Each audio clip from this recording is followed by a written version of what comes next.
ትዕግስት የሴት ልጅ ውበቷ ነው ይባላል። ግን ውበቷ ወደ እስር ቤትነት ሲቀየር የሚሰማትን ስቃይ የሚያውቅላት ማን ነው? ዛሬ የምነግራችሁ ታሪክ ስለ አንዲት ምስኪን ምራት ነው። ለትዳሯ ስትል፣ ለባሏ ክብር ስትልና ለቤተሰቧ ሰላም ስትል ለዓመታት ችላ የኖረች ሴት ታሪክ። እንዴት ይህን ሁሉ ቻለች ብላችሁ እስክትጠይቁና እስክትገረሙ ድረስ ስቃዩን ትሰማላችሁ። ግን መጨረሻው መላ ቤተሰቡን ያስደነገጠ አንድ ትልቅ ሚስጥር ይፋ የወጣበት ነበር። ወደ ታሪኩ ከመግባታችን በፊት እንደዚህ አይነት አስተማሪ ታሪኮችን የምታገኙበትን የዩቲዩብ ቻናላችንን ሰብስክራይብ በማድረግ ተቀላቀሉ። ከየት ሆናችሁ እንደምትመለከቱንም ኮሜንት ላይ ጻፉልን። ሰላም ትባላለች።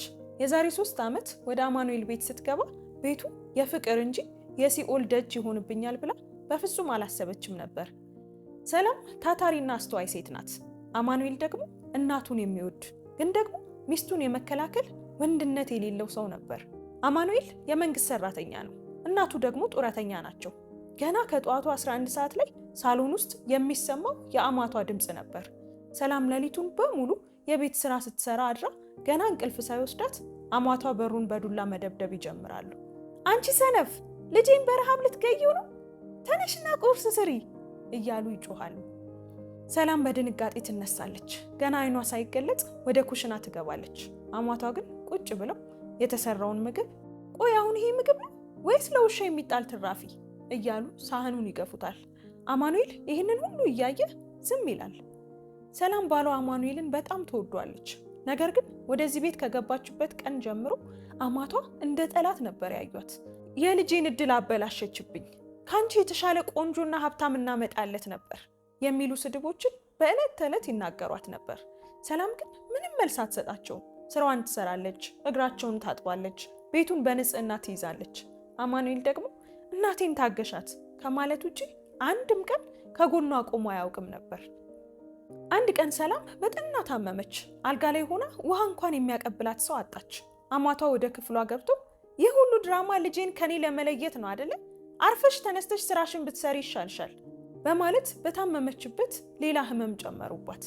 አማኑኤል ከስራ ሲመጣ እናቱ የነገሩትን የሐሰት ወሬ አምኖ ሰላምን በታመመችበት ለምን እናቴን ተናገርሻት ብሎ ጮኸባት። በዛች ሰዓት የሰላም ልብ ውስጥ አንድ ነገር ተሰበረ። ያ ለዓመታት የገነባችው የትዕግስት ግንብ ፈረሰ። አማኑኤል የእናቱን ከልክ ያለፈ ንቀት፣ የሰላምን መበደል እያየ ዝም ይላል። እናቴን አክብሪ፣ እድሜ ልኳን እኔን ለማሳደግ ደክማለች ይላታል። ሰላም ሁሉ ነገር ከአቅሟ በላይ ሲሆን ሌሊት ብቻዋን ታለቅሳለች።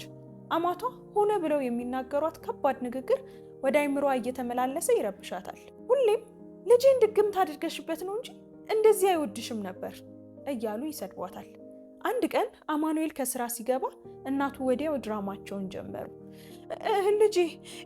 ልጄ ዛሬ ሰላም እኔን ልትመታኝ፣ አዎ ልትመታኝ እጇን አንስታብኝ ነበር፣ ሽባ ልታደርገኝ፣ እናትህን አንተን ባሳደግኩ ብለው ዋሹ።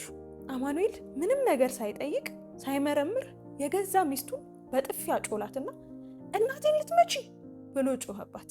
ሰላም ምንም መልስ ሳትሰጥ ሮጣ ወደ ክፍሏ ገባች። ያንን ቀን ሌሊቱን ሙሉ ስታለቅስ አደረች። በማግስቱ ደግሞ አማቷ ታመው አልጋ ላይ ዋሉ።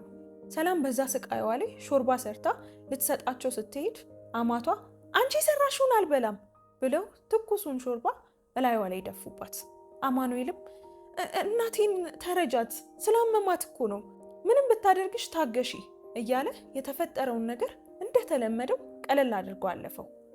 ሰላም እስኪ ደስ ይበላቸው ብላ ለዓመታት ያስቀመጠችውን ብር አውጥታ ለአማቷ ምርጥ ጥበብ ገዛችላቸው። አማቷ ግን ልብሱን አይተው ይህ ገበያ ላይ ተጥሎ አግኝተሽው ነው አይደለም?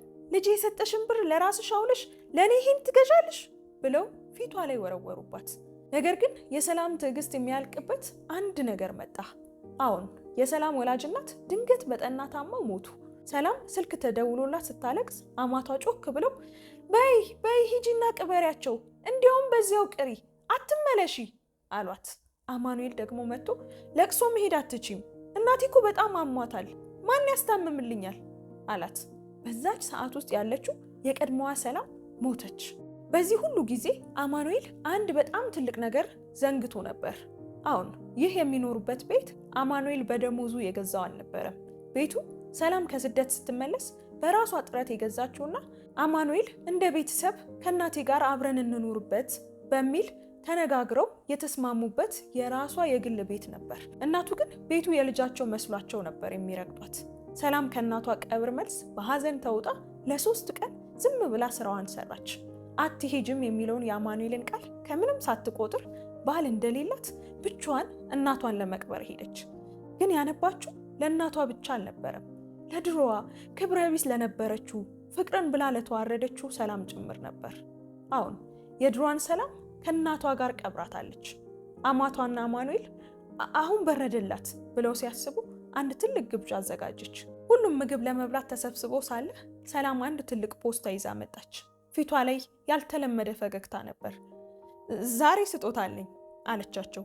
አማኑኤልም ምን ይሆን ብሎ ፖስታውን ከፈተው። በውስጡ የነበረው የፍቺ ወረቀትና የቤቱ የባለቤትነት ካርታ ነበር። ሰላም ለመጀመሪያ ጊዜ በቁጣ እንዲህ አለች፣ አማኑኤል ይህ ቤት የተገዛው በእኔ ስም መሆኑን ረሳኸው አይደል? እናትን ለ3 ዓመት አንድ ቀን ሲመራት ትሄዳለች ብለው ሲረግጡኝ የኖሩት በእኔ ቤት ውስጥ ሆነው ነው አለች ወደ አማቷ ዞራ። እናንተ ሰው አይደላችሁም። ለ3 ዓመት ትዕግስቴን እንደ ሞኝነት ቆጠራችሁት። አሁን ግን እኔ ነፃ ሰው ነኝ። ለፍቅር ብዬ ብዙ ባልፍም በገዛ ቤቴ ባሪያ መሆን ይበቃኛል። ቤቱ ዛሬውኑ ልቀቁልኝ፣ አለበለዚያ ግን ፖሊስ ይመጣና ያስወጣችኋል ብላ በንዴትና በእንባ ተናገረች። አማኑኤል ተንበርክኮ ለመናት። አማቷ በድንጋጤ ደርቀው የሚሉትን ነገር አጥተው ቀሩ። ሰላም ዛሬ የራሷ ትንሽ ሱቅ ባለቤት ናት። ከምንም ነገር በላይ ደግሞ የተከበረች ነፃ ሰው ናት። ማንም በየዕለቱ የሚያዋርዳት የለም። አማኑኤልና እናቱ ግን ተከራይተው በሚኖሩበት ቤት ውስጥ በየቀኑ ይጣላሉ። አንተ ነህ፣ አንቺ ነሽ እየተባባሉ ይወቃቀሳሉ። ውድ ተመልካቾቼ ትዕግስት ለሰላም እንጂ ለውርደት መሆን የለበትም። እናንተ በሰላም ውሳኔ ትስማማላችሁ ወይስ አሁንም መታገስ ነበረባት ብላችሁ ታስባላችሁ? ኮሜንት ላይ ሐሳባችሁን አጋሩኝ። ለተጨማሪ እውነተኛ ታሪኮች ናፊዳር ስቶሪን ሰብስክራይብ ማድረግ አትርሱ። ይህን ቪዲዮ ከወደዳችሁት ላይክ እና ሼር አድርጉት። እናመሰግናለን። ቸር ቆዩ።